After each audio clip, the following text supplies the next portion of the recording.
After months of delay, Sword Art Online War of Underworld Part 2 is back, and what a way to kick this season off. We have so much to talk about in this video, let's get straight into it. Hey yo, what is up guys, it's your boy Key here, back again with another video, and we need to talk about episode 1 of War of Underworld Part 2. It picks up right at the end of last episode with Sinon entering the underworld and saving Asuna and her forces. It was a very touching moment to see Asuna and Sinon reuniting and joining forces to take down the Dark Emperor and save the underworld, and what a grand appearance it was for the sun goddess soulless Sinon. We are then treated to the most fire opening Sword Art Online has ever blessed upon us. What a great opening it was. The opening is full of visuals. I couldn't help but get goosebumps while listening to it. What I would like to point out is how it shows all the places Kirito has traversed to, the games he has played in. It also shows Kirito in white, showing that he is still in his vegetable state. But then Kirito awakens, and Yujiro is smiling as Kirito rises. He is also holding some sort of device that drops into the water. Not too sure what the symbolism behind that is. We'll probably find out what that means later on in the season. But it's something to keep in mind as we watch more into War of Underworld Part 2. Asuna is also faced against a member of the Laughing Coffin, and at the end it shows Kirito, Alice, and Asuna joining forces to face what seems like the final boss of the underworld. Perhaps the Dark Emperor, Vector in his final form? But yeah, that's the opening, and all I could say is that it was amazing, and perhaps it gave us a bit too much, but nonetheless, an amazing opening. Getting back to the events of the episode, Sinon visits Kirito, and Tis and Rani are quick to point out how another friend of Kirito is a female. Dang man, Kirito's lucky that he has all these girls in his harem. But this scene shows us how deep Sinon and Kirito's relationship really is.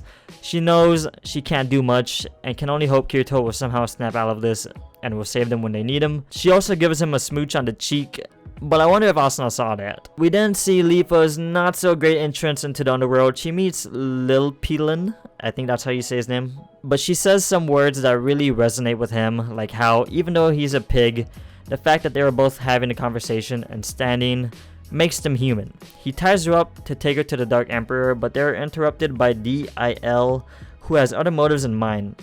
In my opinion, I don't know why Leafa would just let herself willingly get tied up like that. If she never did that, she wouldn't have been in this situation, but I guess Leafa didn't want to cause too much trouble and wanted the quickest way possible to see the Emperor, who would most likely lead her to Kirito.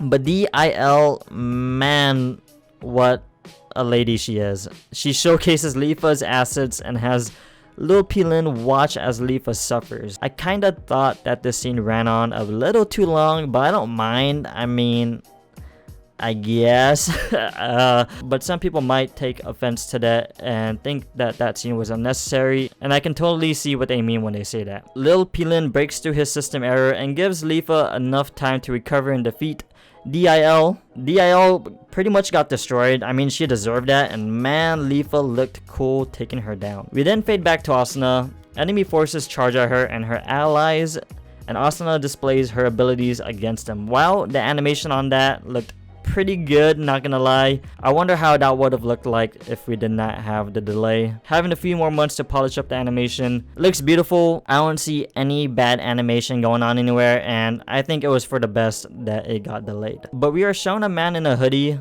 who I assume is a member of the Laughing Coffin.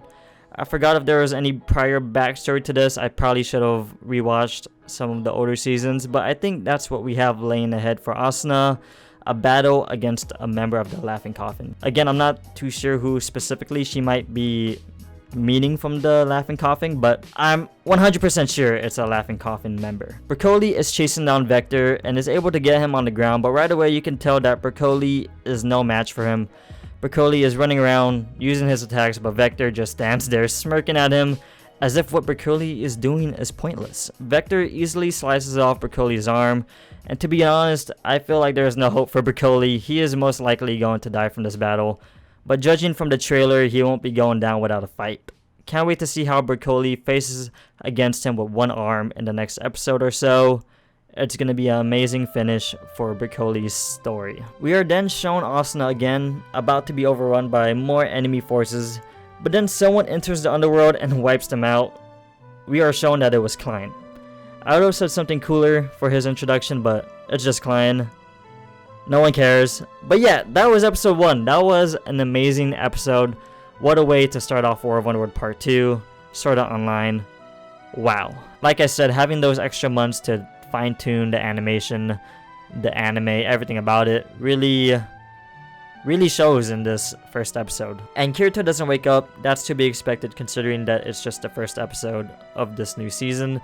But I'm assuming we're gonna get to where he is eventually gonna wake up. There has to be some reason why he can't wake up, why he can't just snap out of it. And I know that the anime is gonna do a good job at portraying how he does wake up and the reason on why it's taking so long. Can't wait to see how all that develops. I'm pretty sure Yu-Gi-Oh is gonna have a critical role in Kirito waking up. Looking at the opening and even the ending and such, it looks like Yu-Gi-Oh does have some sort of role in bringing Kirito back, whether it's him and Kirito's heart coming back to life, whatever. Yu-Gi-Oh along with Kirito's friends and of course Asuna, I feel like everyone's gonna have some sort of an impact in Kirito's awakening, and I can't wait to see that happen, man. I'm so hyped for Kirito to come back. I wish it would have happened in this episode, but I mean, it's just episode 1. You can't expect something like that to happen so quickly. But it looks like Kirito is gonna be needed soon, because Berkoli is probably not gonna be able to take down the Dark Emperor, and I don't know who else has the ability to take down the Dark Emperor other than Kirito. Maybe Alice. I feel like she's a little weaker than Berkoli, so I still don't know about that. But maybe if Alice, Asuna, and Kirito were able to team up, then we might have something brewing over there. But yeah, a few more thoughts to run by this episode. Leafa's scene, pretty PogChamp to me, but like I said, it did run on a little too long. It was kind of unnecessary. I can see how other people might not like this scene. Totally agree with them. But at the end of the day, it's an anime. Anime is always gonna do stuff like this. Let me know how you guys thought about the first episode of War of Underworld Part 2. Did you love the animation? Did you think that the few extra months really paid off? Were you able to see it in the animation quality, how Asuna was fighting around, how Berkoli was moving?